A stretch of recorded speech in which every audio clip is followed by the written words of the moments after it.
এই কর্মব্যস্ত জীবনে যখনই আপনি একটু সময় পাবেন বা আপনি একটু ছুটি পাবেন, আপনার সন্তানকে নিয়ে চলে যান আপনার পৈতৃক ভিটায়, যে স্থানে বা যে গ্রামে আপনি জন্মগ্রহণ করেছেন।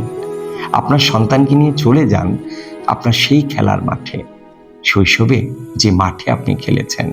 চলে যান সেই পুকুরে যেখানে আপনি গোসল করতেন, সেই নদীতে যে নদীতে আপনি সাঁতার কেটেছেন, সেই স্কুলে যে স্কুলে আপনি পড়াশোনা করেছেন।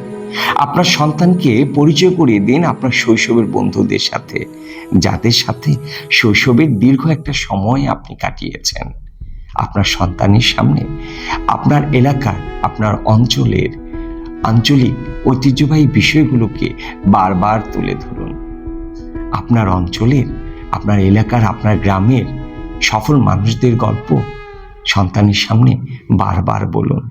সন্তানকে বলুন, তুমি গর্বিত, তুমি গ্রামের সন্তান, তুমি গর্বিত, তুমি এই অঞ্চলের সন্তান।